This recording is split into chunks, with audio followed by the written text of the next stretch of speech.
The industry has seen two movements in here, if to when, which is like if I would be breached or have an incident, to when I would be breached and have an incident. And the second movement that industry is witnessing is from a compliance-based to a risk-based. Now, because of these two movements, what has happened is the only answer that the industry got was to add more layers of security into their environment. And today, a study shows that a typical enterprise would have about 45 different siloed layers of security in their environment, which makes the environment a bit complex, right, and hard to manage by the SecOps team. XDR today, I think, is the only solution that will solve this problem of complexity for this discrete environment that we are seeing in our around us. It basically is all about a philosophy which says, how do I gain visibility across all the key security domains that I have, maybe 45, maybe 20, whatever it is, right, and able to give you visibility around it so that on a real-time basis, you are able to detect, investigate, and respond to that sophisticated attacks that we are seeing in here. So that's the concept of XDR. So if you look at the erstwhile environment, right, I think the two questions that we've been jostling with as security industry is whether we go ahead with best of breed, defense in depth,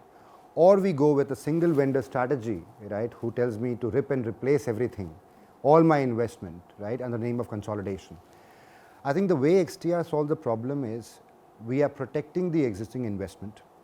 able to integrate with all the existing investment that you have done, which is the third party that I call it, different data domains,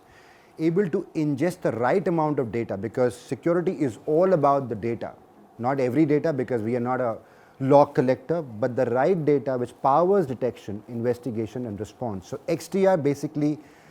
from a native and third party, it's able to collect all the right data is in here, generate your detection, and give an entire attack narrative, right, to the customer on a single console.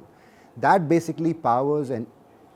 eases or speedens, right, the ability of a SecOps guy or a SOC analyst to detect faster, investigate faster, and respond faster in here. That's how I think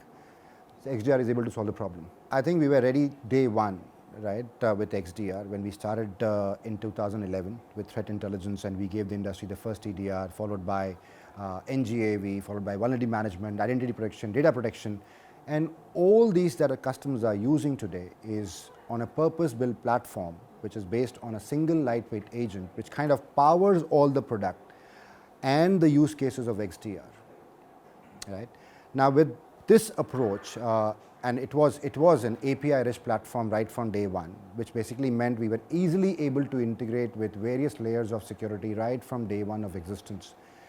which basically means today that with XDR, we are able to collect the right telemetry, right, from different domains out here, whether it's network with the firewall layer or the NDR or the email or the identity or the CASB.